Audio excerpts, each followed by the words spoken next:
Hello everyone. So, this talk we're going to be covering fats. We're going to be busting a lot of those myths out there about fats. There's a lot of doubts around the subject. We're also going to be addressing this whole low-fat thing that's had a massive craze. It's hopefully starting to die off a little bit. I think it's dying out. I think it's becoming the past. Carbs are kind of the new thing now. Still, there's a lot of doubt around fats, and we wonder if they're good or bad. So, what do you reckon, Lou? Do you reckon fats are good or bad for us? I think fats have got a terrible press, and I think fats are required. We need fat to insulate us. Our brain is made of fat. It is really, really good. But obviously, you need to exercise moderation. Processed fats such as margarine, the body can't even recognise it in order to burn it off. So butter in moderation is absolutely fine. What we're talking about fats is in butters and olive oils and things like this. I'm just going to quickly talk about coconut oil. Coconut oil and avocado are best to be cooked with because they've got a high smoke point. So that means that they don't change, okay? Their structure stays the same. As soon as you heat something like olive oil, the structure completely changes and it turns into a trans fat, basically a bad fat. So olive oil, cold compressed, organic virgin oil is absolutely fine, but don't heat it. Or if you're going to heat it, just gently heat it, don't let it smoke.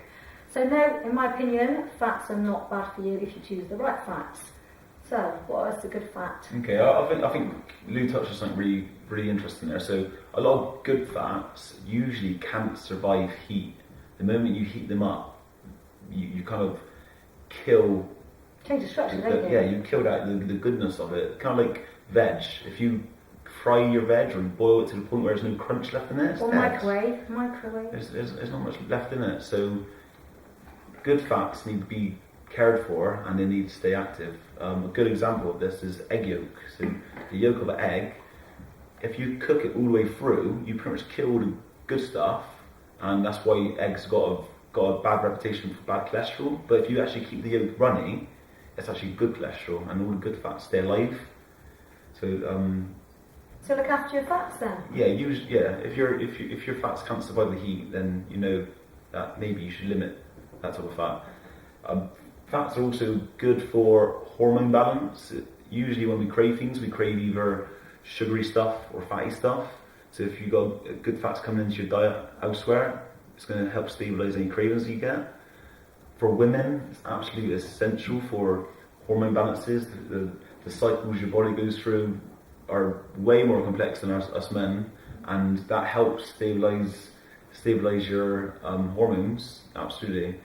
Especially if you're going through something extreme like pregnancy or menopause or something like that. Get your good fats in. It helps with skin. The way I like to, probably going on a bit, but the way I like to look at fats is kind of how I use the metaphor for carbs. Carbs are the petrol or the fuel you put in your body. Fats are the oil. So your car won't survive without oil.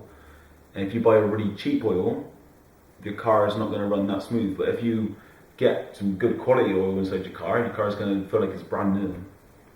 So, there was this great big hype about low-fat diets, really good, makes you lose weight. Well, actually, it restricts, it's so bad for you, it's unbelievable.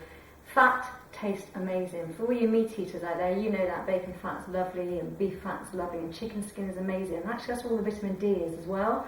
However, you take out the fat out of an item such as butter, or you take the fat out of the yogurt, it tastes absolutely diabolical. So what do? They put sugar in, or even worse, artificial sweeteners. And again, the body just cannot recognise them. So you're better off to stick to a high fat. People say, what, you really want me to drink high fat milk? It's 4% fat. If you could eat a 4% pizza, you'd be having it every day. It is nothing, okay? As soon as you start removing fat out of something, it becomes a processed body. It's usually got hormones in, it's got sugar in. And actually, sugar is something we want to eradicate from our diet, okay? So stay full fat. So full fat items are really good, such as nuts, avocados, oily fish. People don't get enough oily fish in their diet, so that's something you need to increase. What else? Fats, egg yolks. Yeah, egg yolks. Did you mention avocados? I think I did. Yeah, I like avocados. Avocados are really good. Also make a good face mask. So put on your, like, when you're making it, if you get it on your hands, chuck it on your face, let it dry, wash it off, and your face will feel better instantly. Any skin conditions, you want to get it cured from the inside out, not from the outside. So all these creams, unfortunately, don't address the source. Organic butter. Yeah, organic, Another one. grass-fed. Yeah, organic grass butter. fed. So really any fat. So as long as they're good fat from a good source. Chia seeds, very, very. And high in protein. Yeah, they're high in protein, but also very practical. You can just sprinkle them on anything. Flax seeds are great. They're more of a fiber seed compared to your chia seeds, which are protein.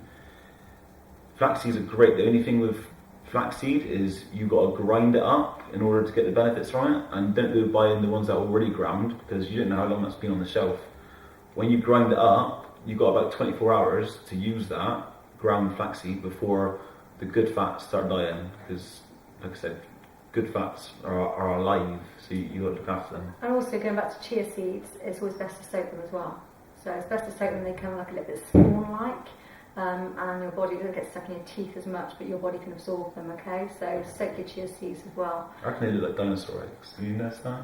Do they? Yeah, Must be a really little big. dinosaur. Dinosaurs are huge. Well, Have to yeah. be a kind of a dwarf dinosaur.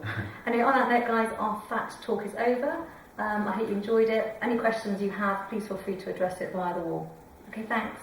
See ya.